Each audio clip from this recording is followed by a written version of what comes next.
متقبلا اللهم علمنا ما ينفعنا وزدنا علما والهدى والتقى والصلاح يا رب العالمين. Hadirin dirahmati Allah Subhanahu wa taala. Alhamdulillah summa alhamdulillah, segala puji hanya milik Allah Jalla Jalaluh. Salawat beriring salam tak lupa kita curahkan kepada junjungan kita, suri tauladan kita, uswah hasanah kita, Nabiullah Muhammad sallallahu alaihi wasallam. Ikhwani fiddin, a'azani Allah wa iyyakum. Pada pertemuan sebelumnya kita telah membahas tentang hukum seseorang yang meninggalkan salat. Orang yang meninggalkan salat itu terbagi menjadi dua macam. Yang pertama, dia meninggalkan salat karena mengingkari kewajiban salat tersebut. Maka para ulama sepakat bahwasannya orang tersebut itu kafir karena mengingkari salat, kewajiban salat itu adalah sebuah pelanggaran yang tidak bisa ditolerir, tidak bisa kita beri toleransi.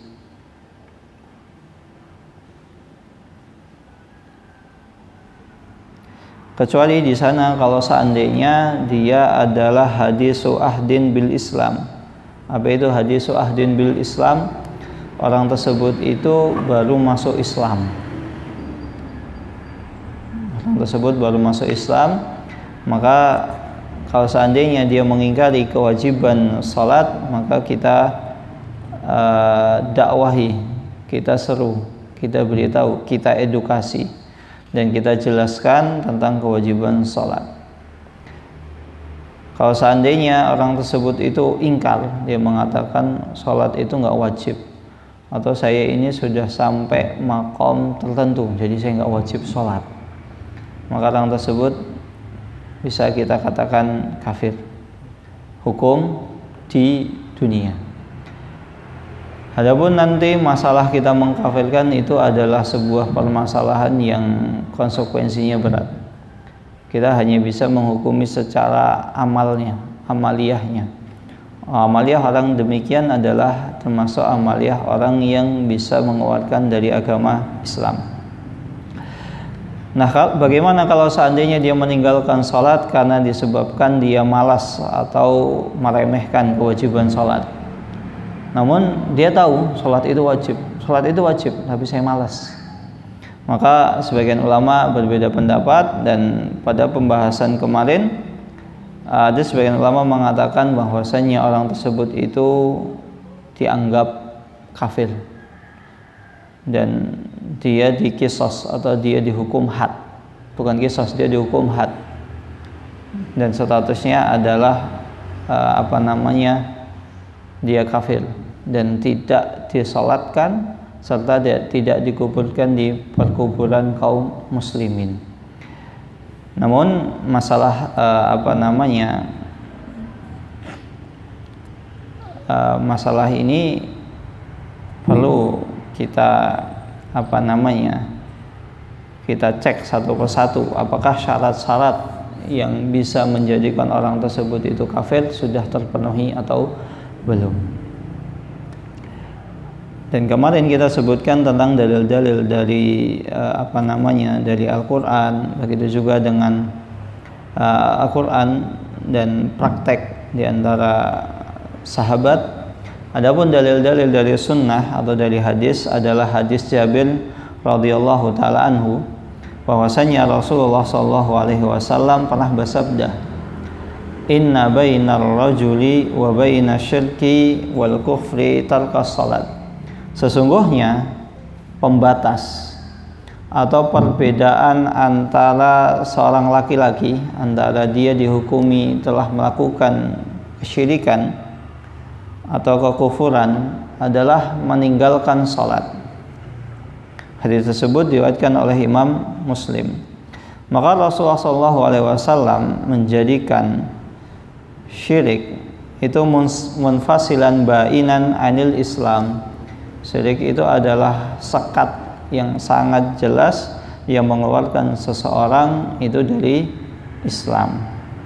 Wa ja'al al-fasil tarkas salat, dan yang dijadikan pembatas tersebut adalah salat. Idan, jika demikian, tarkus salati kufron, maka seandainya seseorang itu meninggalkan salat, maka dia dihukumi kafir.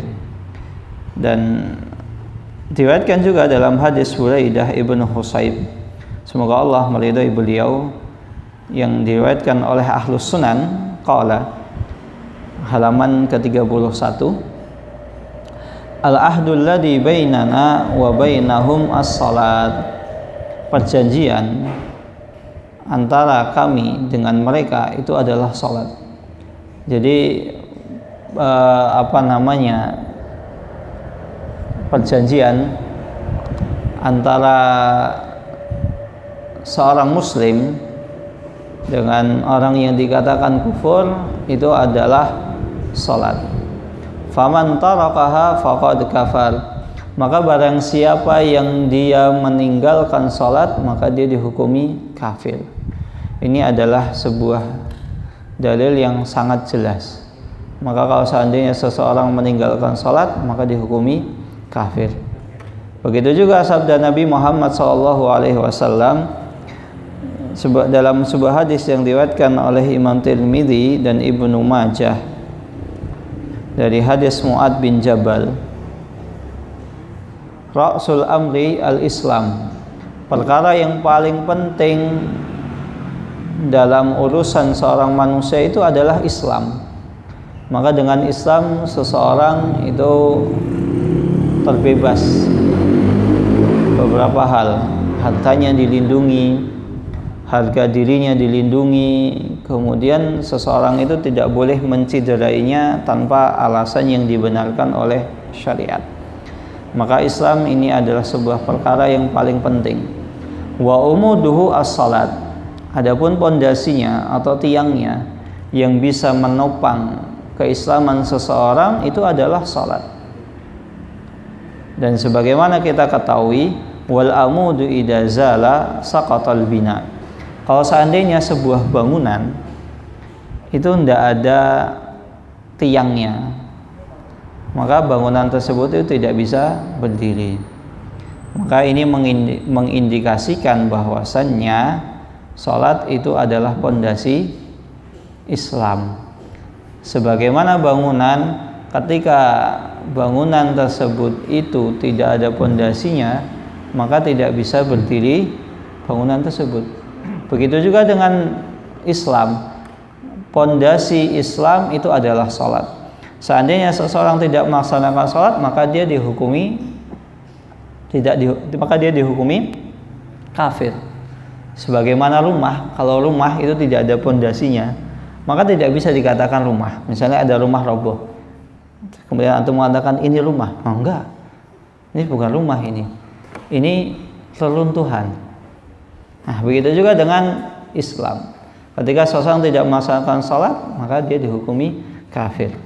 Begitu juga perkataan Umar bin Khattab radhiyallahu taala anhu dalam sebuah hadis yang diriwayatkan oleh Imam Malik dalam Muwatta'nya, la hadza fil islami liman tarakas salat, tidak ada bagian, tidak bisa seseorang itu dikatakan dia beragama Islam bagi orang yang meninggalkan salat. Dan ditambah lagi dari perkataan Abdullah ibnu Syaqiq, semoga Allah subhanahu wa ta'ala merahmati beliau, wa huwa min khiyarit tabi'in, dan Abdullah bin Syaqiq ini adalah sebaik-baik tabi'in. Mereka mengatakan, kana ashabu Rasulillah sallallahu alaihi wasallam la yarawna syai'an minal a'mali tarkuhu kufrun ghairas salat. Dahulu para sahabat Nabi itu mereka tidak menganggap segala sesuatu yang bisa mengeluarkan seseorang itu dari agama Islam. Misalnya seseorang melakukan ini, ya dia masih dianggap muslim. Misalnya mencuri, berzina, masih dianggap muslim, kecuali satu, yang ketika dia meninggalkan perbuatan tersebut, maka dia dihukumi kafir. Apa itu? Ghairas salat. hanya saja satu amalan, yaitu sholat. Maka orang kalau nggak sholat, ya dia dihukumi kafir. Karena zaman sahabat itu kalau orang nggak sholat ada dua kemungkinan. Apa? Kalau nggak udzur, ya munafik. Nah, orang munafik kan di dunia dihukumi kafir. Maka kalau ada orang nggak sholat, maka dia dihukumi kafir. Itu zaman sahabat. Zaman sahabat jelas orang nggak sholat langsung kafir, bisa kafir. Nah, kalau zaman sekarang, nah ini makanya zaman sekarang ini perlu dirinci. Apalagi orang-orang itu sensitif sekali dengan kata kafir. Nah, seseorang tidak memvonis kafir saja, itu orang sudah sensitif. Seperti kata bid'ah, orang sensitif. Bid'ah dikatakan kafir. Padahal makna konotasi bid'ah itu belum tentu kafir. Bid'ah itu ada bid'ah mufassiqah, ada bid'ah mukaffirah. Bid'ah yang mengeluarkan seseorang dari agama Islam, dan ada bid'ah yang menjadikan seseorang itu dihukumi fasik. Apa itu fasik? Pelaku dosa. Jadi bid'ah itu dosa. Karena bid'ah itu melakukan perbuatan yang tidak ada tuntunannya. Contohnya antum, contohnya dalam Islam itu diperintahkan untuk jujur dan dilarang untuk bohong. Maka kalau ada orang bohong, ya dia melakukan secara tidak langsung melakukan dosa. Nah, sebagaimana orang melakukan bid'ah, nggak ada perintahnya malah melanggar. Namun bid'ah ini berbeda. Kaitannya adalah dengan ibadah, bukan dengan al-wasail mursalah. Hal-hal yang kaitannya itu sebagai wasilah saja. Seperti contohnya, kalau bid'ah di zaman Nabi, pokoknya setiap yang nggak ada di zaman Nabi itu bid'ah. Maka mikrofon ini bid'ah, maka HP ini bid'ah, maka powerbank ini bid'ah, maka kitab yang ada di hadapan antum ini bid'ah. Karena di zaman Nabi nggak ada. Karena zaman Nabi kitab itu ditulis di pelepah kurma, bukan di kertas seperti ini. Wahada yakunu kal ijma'i minas sahabati ala anna tarikas salati yakfur. Dan ini sudah menjadi seakan-akan menjadi ijma, kesepakatan para sahabat. Dan tidak ada yang mengingkari sampai detik ini.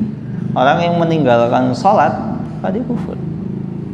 Wa qad hakal ijma'u ala anna tarikas salati yakfuru ghairu wahid minal ulama.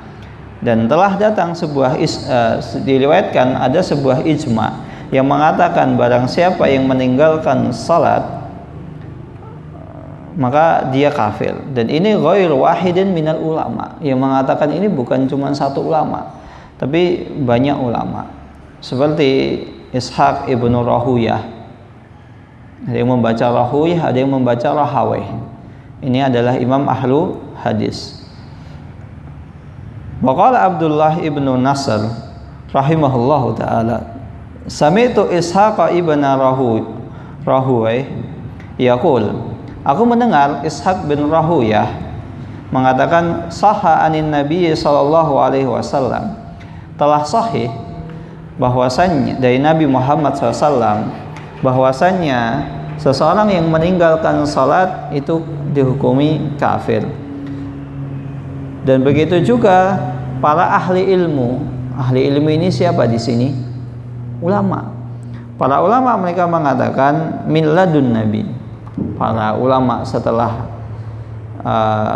zamannya Nabi ila yaumina hada, sampai saat ini, sampai detik ini, anna tarikas salati amdan, barang siapa yang meninggalkan salat karena disengaja, dia sengaja,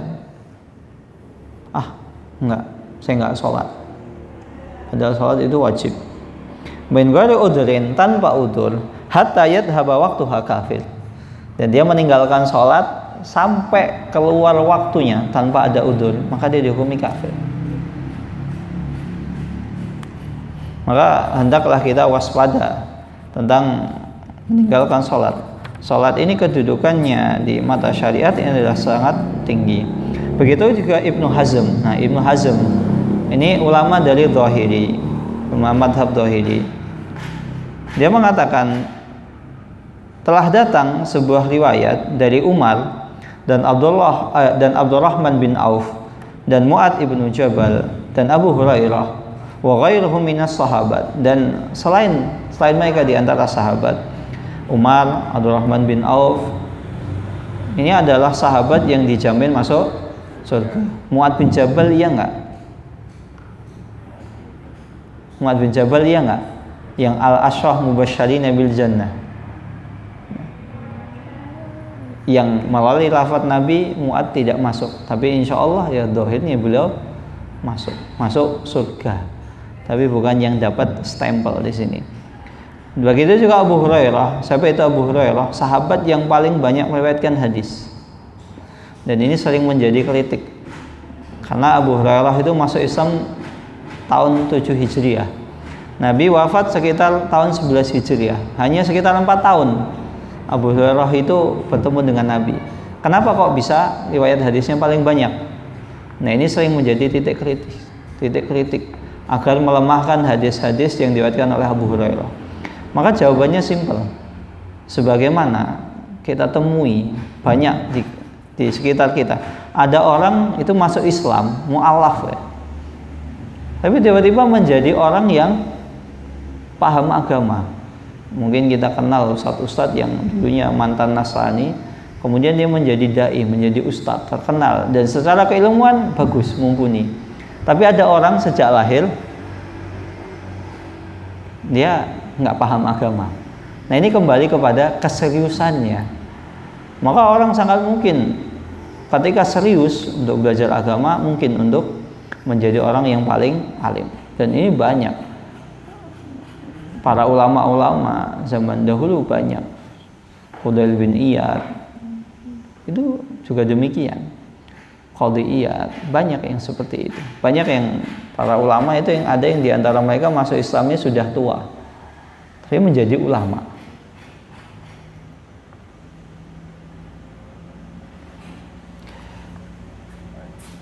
Anna man taraka as-salata fardhi wahidatan muta'ammidan hatta yahruju waqtuha fa huwa kafirun murtad. Diriwayatkan Ibnu Hazm. Ini Ibnu Hazm ini beliau mengatakan ini hakal ijma. Jadi beliau meriwayatkan sebuah ijma bahwasanya para sahabat itu barang siapa yang meninggalkan salat fardu, salat wajib wahidatan, walaupun cuma sekali, muta'ammidah. Apa itu muta'ammid? Sengaja. Salat wajib sengaja ditinggalkan sampai keluar waktunya, fahuwa kafirun murtad, maka dia kafir dan dihukumi keluar dari agama Islam. Wala na'lamu lihaula'i minas sahabati mukhalifan, dan tidak didapati di antara para sahabat itu ada yang tidak setuju dengan pendapat ini. Ini disebutkan oleh Imam Ibnu Hazm dalam Muhalla jilid 2 halaman 242. Dan begitu juga Imam Mundhiri rahimahullahu taala, beliau meriwayatkan dari Ibnu Mas'ud dan Ibnu Abbas. Ibnu Mas'ud itu adalah salah seorang fuqaha sahabat. Abdullah Ibnu Mas'ud itu fuqahanya sahabat. Begitu juga Abdullah Ibnu Abbas. Ini sahabat yang paling paham tentang tafsir Al-Qur'an. Wa Jabir bin Abdullah ini sahabat yang senantiasa berjuang membela Rasulullah SAW. Wa Abu Darda, dan begitu juga Abu Darda, semoga Allah merahmati mereka semua. Ia mengatakan, wa min ghairi sahabati Ahmad ibnu Hambal. Begitu juga ada di antara selain sahabat itu Ahmad bin Hambal. Ini salah satu di antara imam 4 madhab. Wa Ishaq ibnu Rahawih, ini beliau ahli hadis sekaligus ahli fikih. Wa Abdullah ibnu Mubarak, dan Abdullah ibnu Mubarak ini ulama atba tabi'in. Wa Nakhai, dan Ibrahim an-Nakhai. Wa dzakara akharin, dan banyak. Artinya Imam Mundhiri ini biasa beliau memiliki kitab namanya adalah Al-Ijma'at. Imam Mundhiri itu mengumpulkan ijma' Yang ijma tersebut tuh berasal dari sahabat, tabi'in, atba' tabi'in dan generasi-generasi setelahnya. Dan tidak ada satupun yang mengingkari tentang ijma bahwasannya orang yang meninggalkan salat sengaja maka dia dihukumi kafir. Begitu juga Imam Ibnu Qayyim rahimahullahu taala fi siyaqi adillatil qailina bi kufri tarikis salat. Imam Ibnu Qayyim rahimahullahu taala beliau menyebutkan tentang dalil orang yang dalil tentang kafirnya seseorang yang meninggalkan salat. Imam Ibnu Qayyim ini adalah salah seorang ulama dari kalangan madhab apa? Madhab apa? Hambali. Madhab Hambali itu kaitannya dengan masalah hal-hal seperti ini itu sedikit lebih tegas dan lebih keras. Dan salah satunya adalah madhab Hambali sekarang itu Saudi dan Timur Tengah itu rata-rata madhabnya adalah Hambali. Mereka masalah akidah itu masalah yang sedikit mereka lebih tegas dibanding madhab yang lain. Maka kadang kita menemukan statement Arab Saudi itu yang sangar, yang kurang cocok dengan kita. Makanya Indonesia itu cocoknya madhabnya adalah Syafi'i, karena Syafi'i agak sedikit santai, tenang. Tapi bukan berarti santai ini dalam satu masalah. Syafi'i juga ada yang tegas, tidak bisa diganggu gugat. Banyak hal, masalah aurat perempuan, Syafi'i itu yang paling berat dibanding madhab yang lain. Tapi anehnya nas'alullah salamata wal afiyah, kenapa Indonesia itu ya kalau ngaku madhabnya Syafi'i ya harusnya berpegang teguh dengan madhab Syafi'i gitu loh. Bukan madhab yang pilah-pilih gitu loh. Banyak di antara kita yang sampai sekalipun yang mengajarkan madhab Syafi'i, banyak di antara mereka itu tatabu'ur rukhas. Padahal kita ketahui Imam Syafi'i itu dalam masalah akidah juga keras sebagaimana Imam Ahmad. Karena kita tahu jika Imam Ahmad saja keras, ya apalagi gurunya. Siapa gurunya Imam Ahmad? Imam Syafi'i. Imam Syafi'i. Imam Ahmad kan muridnya Imam Syafi'i. Imam Syafi'i muridnya Imam Malik. Ya, jika muridnya aja keras, apalagi gurunya. Maka banyak antum belajar fikih madhab silahkan, tapi jangan sampai antum belajar fikih madhab dengan sampai hal-hal yang perkara akidah itu menyimpang.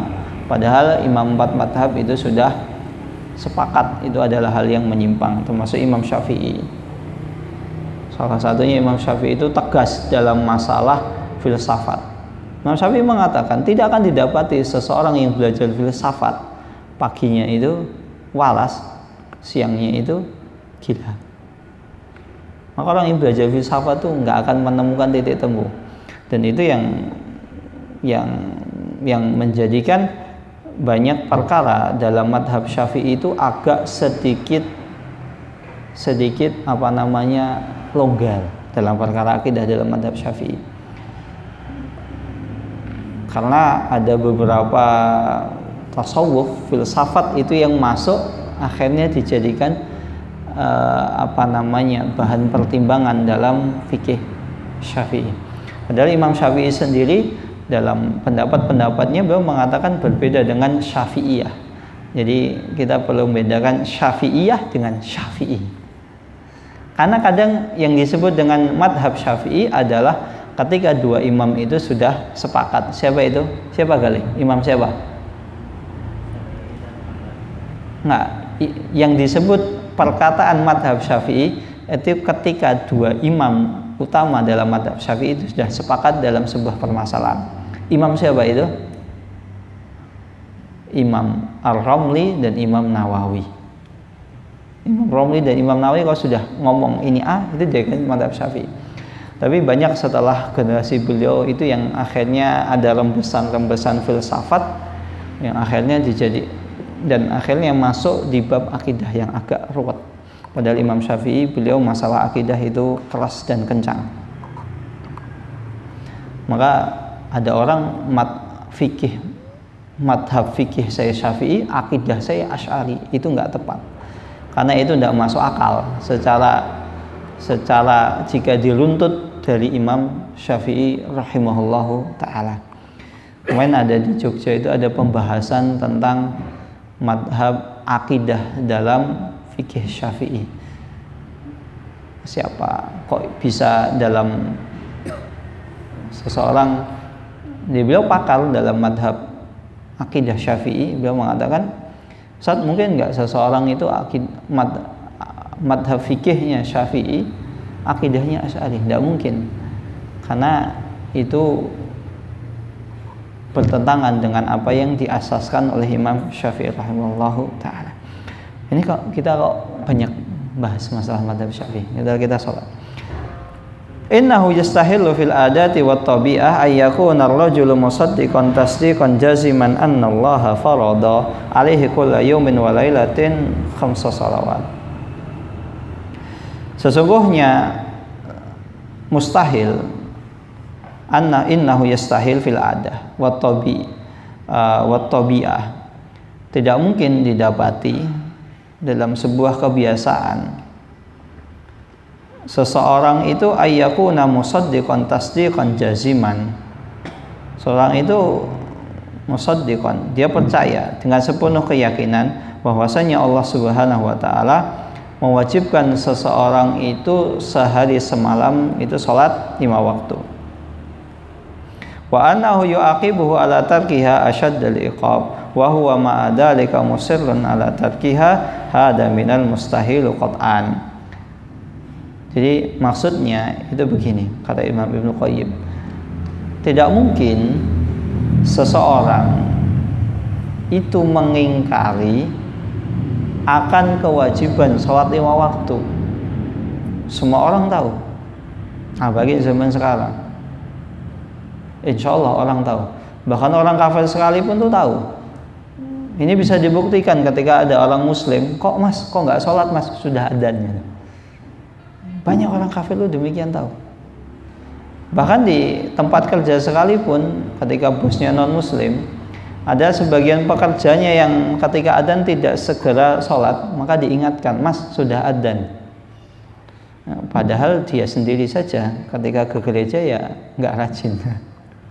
Ya kan, tapi tahu syariat Islam, maka apalagi dengan orang muslim, sudah tahu dan dia sudah yakin dengan sepenuh keyakinan wa anna yu'aqibu ala tarkiha asyaddal iqab. Maka ketika sholat 5 waktu itu sudah diwajibkan, sudah ditekankan, maka sudah barang tentu jelas dia mengetahui kalau ada orang yang meninggalkan, maka hukumannya itu bukan hukuman biasa. Pasti dihukum dengan hukuman yang seberat-berat hukuman. Kemudian setelah itu dia sudah tahu sholat itu wajib, hukumannya pasti tidak main-main. Kok ada orang yang musirrun ala tarkiha, dia nggak mau melaksanakan sholat. Hada minal mustahil qat'an. Maka ini tidak mungkin. Maka sudah barang tentu ketika ada yang demikian, maka dia tahu konsekuensinya.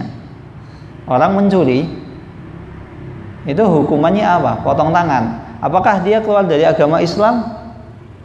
Tidak. Dia berzina, hukumnya rajam. Apakah dia dikatakan kafir? Tidak.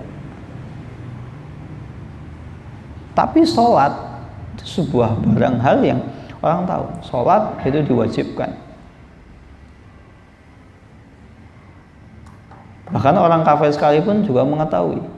Maka akal sehat dia pasti mengetahui konsekuensi orang yang meninggalkan sholat bukan konsekuensi yang biasa, konsekuensi yang berat. Maka kalau ada orang sudah tahu konsekuensi tersebut, hukumnya kok dia meninggalkan, maka sudah pantas dia dihukumi kafir. Wa dhahaba ba'dul ulama, dan sebagian ulama berpendapat anna tarikas salati yuqtalu haddan la kufran, Ada sebagian ulama menghukumi bahwasanya seseorang itu ketika meninggalkan sholat, dia tetap dibunuh, tapi statusnya dia adalah haddan, sebagai hukuman had, dan tidak dikafirkan. Artinya dia masih muslim. Nah, kalau dia masih muslim, maka dia boleh dikuburkan di perkuburan kaum muslimin. Fayuqtalu wa yughassal wa yukaffan wa yusalla alaihi, maka dia tetap disolatkan, dikafani, dan disemayamkan di perkuburan kaum muslimin. Wa yud'a lahu bil maghfirah, dan tetap boleh untuk didoakan ampunan. Kalau statusnya kafir nggak boleh. Mau itu orang tua kita, mau itu saudara kita, kalau dia statusnya kafir nggak boleh didoakan. Maka Allah Subhanahu wa taala menegur Nabi Ibrahim alaihissalam. Jadi ketika itu Nabi Ibrahim hendak mendoakan ayahnya yang meninggal dalam keadaan kafir. Kemudian ketika hendak mendoakan, Allah Subhanahu wa taala menegur, wa ma kana istighfaru Ibrahim li abihi illa an mau'idatin wa adahiyah. Jadi ada ulama mengatakan ketika Nabi Ibrahim itu belum sempat untuk mendoakan ampunan untuk orang tuanya, sudah Allah apa tegur. Nah, ada juga yang berpendapat Nabi Ibrahim itu kalau seandainya tetap nekat, kan ada sebagian pendapat yang mengatakan Nabi Ibrahim itu mendoakan ayahnya, maka mendoakan orang kafir itu tetap boleh. Maka dijawab, wa makana istighfaru Ibrahim li abihi illa an mau'idatin wa adaiyah. Jadi dulu Nabi Ibrahim sebelum bapaknya meninggal tetap berjanji, Pak, kalau bapak nanti meninggal mati, saya doakan. Nah, namanya janji itu hukumnya apa? Harus ditepati. Nah, ketika Nabi Ibrahim ini ingin menepati janjinya, nah ditegur. Maka belum sempat mendoakan ayahnya. Dan dalam hukum syariat, ketika seseorang itu berjanji atau bersumpah, ternyata sumpahnya tersebut itu melanggar syariat, maka dia harus apa istilahnya kalau dalam bahasa Arab yahnas, dia harus mengingkari sumpahnya, dia harus terlepas sumpahnya, entah dia dengan berpuasa atau apa. Nah, Nabi Ibrahim demikian. Tapi tidak tahu Nabi Ibrahim ketika kalau Nabi Ibrahim ini kan memang melanggar syariat ya, maka tidak ada konsekuensinya, maka tidak perlu puasa, tidak perlu. Kalau di Islam kan seperti ini, puasa 3 hari berturut-turut, atau memberi makan anak yatim, atau membebaskan budak. Liqaulihi sallallahu alaihi wasallam, dalilnya adalah sabda Nabi Muhammad SAW bahwasanya dia tetap dibunuh tapi sebagai had, hukuman had, dan tidak statusnya tidak kafir. Rasulullah SAW bersabda, barang siapa yang bersaksi an la ilaha illallah, bahwasanya tiada Tuhan yang berhak disembah selain Allah, wahdahu la syarikalah, dan tidak ada sekutu baginya, wa anna Muhammadan abduhu wa rasuluhu, dan bahwasanya Nabi Muhammad adalah hamba dan utusan Allah, wa anna Isa abdullah wa rasuluhu, dan bahwasanya Isa adalah hamba dan utusannya, wa kalimatu alqaha ila man yamaruhu minhu, dan dia bersaksi bahwasanya Nabi Isa itu ruhnya itu ditiupkan oleh Allah Subhanahu wa taala ke rahimnya Maryam. Jadi Nabi Isa itu bukan anak Tuhan, bukan juga Nabi Isa itu Tuhan, atau Nabi Isa itu Roh Kudus, bukan. Nabi Isa ya manusia, Nabi Isa ya nabi. Wal jannatu haq, dan dia bersaksi bahwasannya surga dan neraka itu adalah sebuah hak. Benar, surga dan neraka itu benar. Bukan ada sebagian orang sekarang itu mengatakan, orang-orang liberal, surga dan neraka itu cuma khayalannya Muhammad. Allah itu cuma khayalannya Muhammad, membuat seakan-akan surga itu seperti ini, neraka seperti begini. Dia yakin, beriman bahwasanya surga dan neraka itu adalah hak, benar, bukan khayalan, nyata. Adkhalahu Allahul jannata ala ma kana minal amal. Maka Allah Subhanahu wa taala masukkan dia ke dalam surga walaupun amalannya itu sedikit. Maka ini menunjukkan bahwasannya orang tersebut itu tidak dihukumi kafir. Kenapa? Karena orang kafir tidak mungkin masuk surga. Gak ada orang kafir masuk surga. Dan ini sudah sesuai dengan keyakinan kita. Yang masuk surga ya umat Islam. Tidak bisa non Muslim itu masuk surga, tidak mungkin. Apalagi orang liberal mengatakan surga itu ada surganya umat Islam, ada surganya Nasrani, ada surganya Hindu, Buddha. Enak sekali gitu loh. Ketika kita dikatakan domba tersesat, ya kita biasa-biasa saja, fan-fan saja gitu. Nah, ketika kita katakan kamu kafir, ya memang benar. Itu bukan tidak salah. Itu sudah sesuai dengan akidah seseorang. Namanya konsekuensi dari meyakini sebuah kebenaran, menganggap yang lain itu adalah apa? Salah. Misalnya 1 tambah 1 berapa? 2.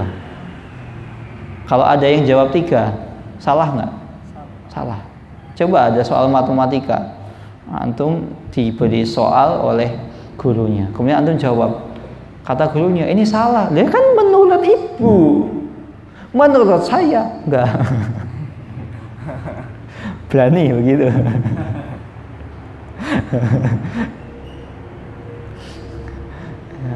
Kan katanya matematika itu kayak ilmu pasti ya, walaupun nggak pasti juga gitu loh. Banyak hal-hal matematika itu kan rumusnya demikian, sekian, jawabannya sekian. Maka kalau selain pakai rumus ini salah, katanya begitu kan, jawabannya nggak akan ketemu sama. Tapi pernah dibuktikan. Jadi suatu ketika ujian matematika, saya jujur, saya matematika itu tidak bisa. Dulu SD matematika jago, masuk pondok matematika itu blank, seakan-akan rumus itu hilang gitu. Jadi kalau belajar matematika deket-deket ujian, nah, itu aja. Sama kalau ada tugas. Tapi alhamdulillah nilai ijazah matematika ya nggak jelek-jelek banget, yang penting lulus. Nah, suatu ketika pengajar di pondok itu Ustadz, namanya Ustadz Fathullah, suatu kali pernah manggil ke kantor, Musa, kenapa jawaban antum bisa benar? Ya nggak tahu, Ustaz, saya ngitung ya begitu, tapi caranya salah. Nah itu Ustaz, ilmu matematika itu bukan ilmu pasti. Karena dengan cara lain itu ketemu jawabannya. Nah kalau begitu coba antum ulangi lagi rumusnya, nggak bisa Ustaz. Pokoknya ketemu itu, nggak tahu dulu nemunya gimana. Yang jelas saya nggak nyontek, pokoknya itu ketemunya itu, dah. Maka alhamdulillah matematika nggak pernah remedi, nggak tahu ketemu jawabannya gimana. Kalau suruh ngulangin nggak tahu, ya silahkan lihat kunci jawabannya. Yang jelas saya nggak nyontek. Mau nyontek siapa? Di pondok nggak ada yang jago matematika. Yang pintar matematika itu di kelas cuma 1 orang. Dan itu tulisannya kecil. Secara logika nyontek nggak mungkin, tulisannya kecil, antum lirik-lirik ya nggak bisa. Udah tulisannya kecil, tulisannya tipis-tipis. Namanya Najmuddin Syafiq. Itu ranking 1-nya dulu itu. Itu ranking 1-nya di angkatan. Nggak mungkin nyontek. Walaupun saya deket ya nggak mungkin. Fake, nyontek fake, nggak bakalan dikasih. Apalagi kalau ujian absennya saya di belakang, dia depan. Nggak mungkin ketemu nyontek. Saya jujur Ustaz, ini bukti bahwasanya matematika itu bukan ilmu pasti. Nah, ini buktinya, dengan rumus yang berbeda jawabannya bisa ketemu. Padahal kan mindset guru matematika, kalau nggak pakai rumus ini nggak ketemu jawabannya. Nyatanya ketemu. Allah Ta'ala.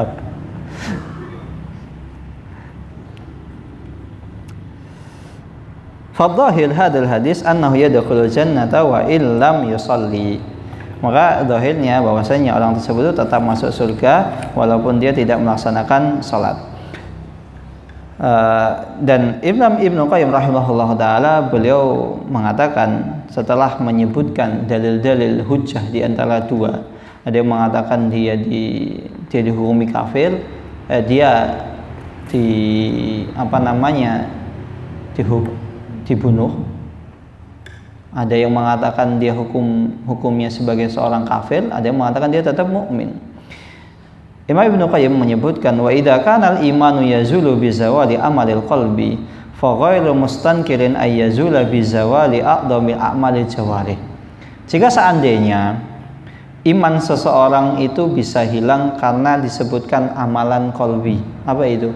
Misalnya seseorang meyakini ada zat yang lain bisa memberi rezeki. Seperti orang kafir Quraisy. Orang kafir Quraisy itu meyakini Allah yang memberi rezeki, tapi ada zat yang lain yang bisa memberi rezeki. Siapa itu? Patung-patung, Lata, Uzza. Bahkan ada sebagian kafir Quraisy itu hanya meyakini patung ini cuman perantara.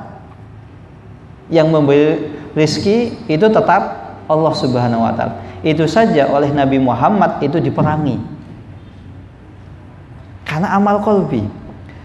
Fa ghairu mustankir, maka tidak heran iman seseorang itu bisa hilang karena disebabkan dia meninggalkan perkara anggota badan yang paling utama. Apa itu? Salat.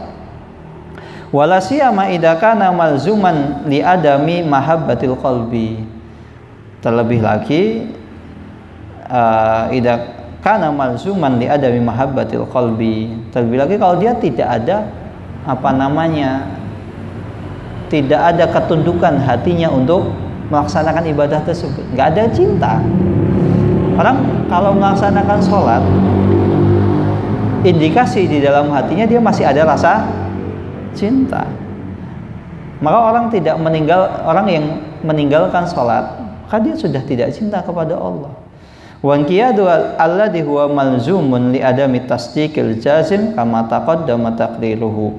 Fa innahu yalzamu min adami ta'atil qalbi adamu ta'atil jawari. Maka kalau orang itu berani meninggalkan sholat, yang mana sholat itu adalah perkara anggota badan yang paling utama, itu menunjukkan bahwasanya di dalam hatinya sudah tidak ada rasa pengagungan dan cinta kepada Allah. Law ata al-qalb wa qada ata'atil jawari wa qadda.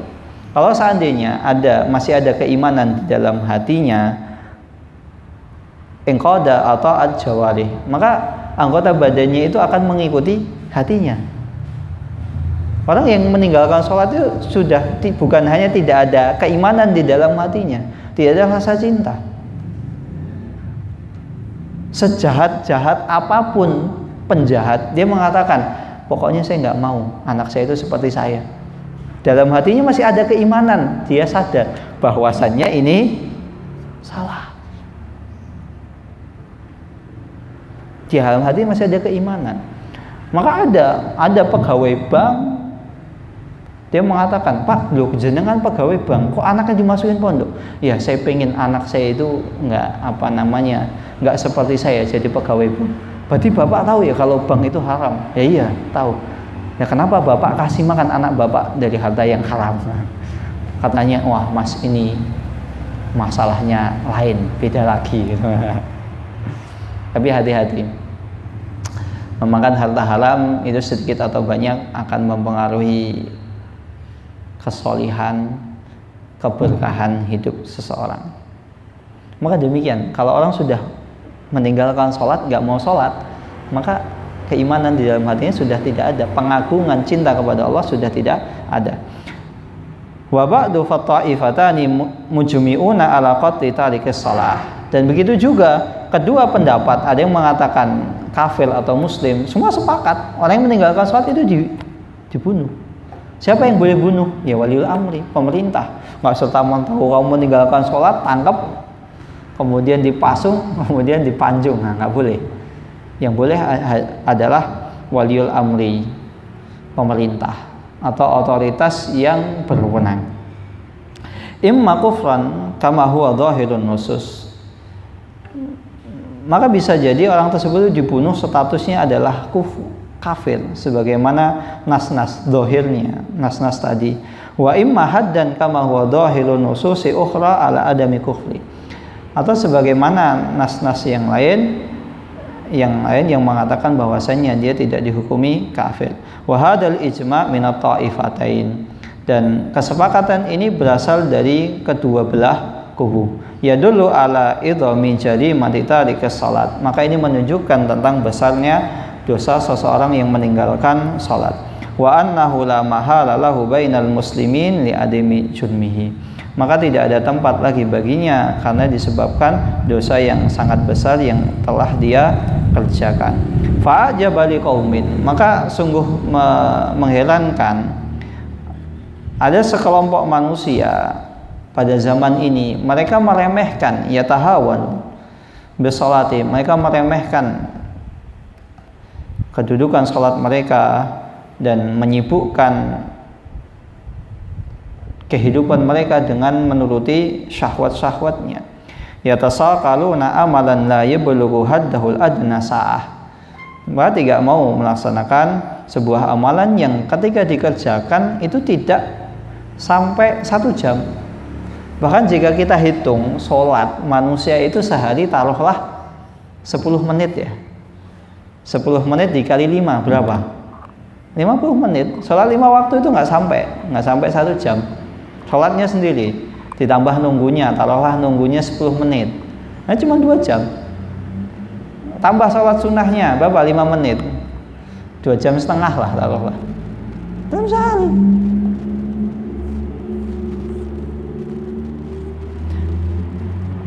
Wa yumduna sa'atal katsir, dan mereka menghabiskan hari-harinya yang banyak itu dengan perkara-perkara la khaira lahum fiha, tidak ada kebaikan di dalamnya.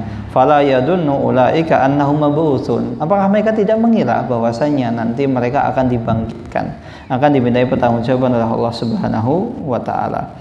Hari di mana setiap manusia itu menghadap Allah Subhanahu wa taala. Fa ayyudinin li syahsin yada'us salat. Maka agama apa yang layak untuk seorang manusia yang dia meninggalkan salat ma'ayusli amaliha, padahal dikerjakannya itu mudah. Wa qillatu ma tashghalu min waqtin, dan waktu yang digunakan itu sedikit. Wa kasratu thawabiha, waktu pengerjaannya sedikit, ringan, tidak membutuhkan waktu yang lama, tapi ketika dikerjakan dia mendapatkan pahala yang sangat besar. Wa idhamu masalihiha, dan maslahatnya itu juga banyak, dan manfaatnya bagi hati sebagaimana yang pernah kita jelaskan, bagi hati, bagi badan, kemudian bagi pribadi maupun masyarakat, baik ucapan dan perbuatannya itu akan tersinari. Orang yang sering melaksanakan sholat itu ucapannya itu beda dengan orang yang jarang melaksanakan sholat, apalagi dia melaksanakan sholat malam.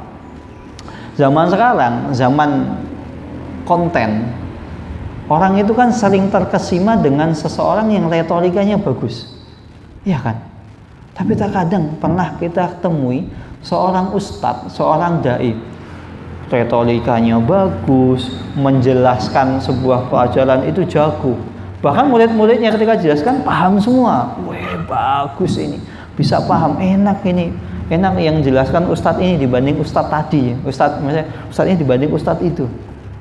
Retorikanya bagus, mudah memahamkan, tapi nggak terkenal. Atau jarang, orang sedikit yang tahu. Tapi ada orang retorikanya biasa, ngomongnya ya datar, cuman datar-datar, nggak ada intonasi, suaranya ya cuman misalnya kecepatannya ibaratnya kalau naik motor tuh gigi 1 terus, nggak kadang gigi 1, gigi 2 agak naik. Kan ada sekarang kan public speaking kan ada, harus gimana cara ini, nada tinggi, nada pelan. Ya ada orang yang dakwahnya cuma datar, tapi masya Allah muridnya banyak, terkenal, bahkan dihormati. Bisa jadi karena faktor sholat tersebut. Maslahatnya sholat itu banyak sekali untuk sendiri, pribadi maupun masyarakat. Dan tidak didapati di sebuah masyarakat yang semua melaksanakan sholat kecuali tempat tersebut itu aman. Ada sebuah kampung di Pulau Jawa, itu ketika setiap adzan semua masyarakat itu langsung berbondong-bondong ke masjid, termasuk yang jualan. Misalnya jualan di emperan itu cuma ditutupi kain atau cuma ditutup pintunya, nggak ada pencurian di sana. Karena apa? Orangnya semua melaksanakan sholat. Nggak ada yang berani mencuri dagangan tersebut.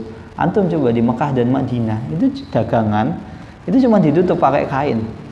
Padahal di situ bisa jadi ya uangnya di situ, taruh situ, nggak di kantong. Ambil bisa. Kenapa nggak diambil? Ya orang melaksanakan sholat. Ya di sisi lain juga dosa yang dikerjakan kalau melakukan kejahatan ya gede gitu.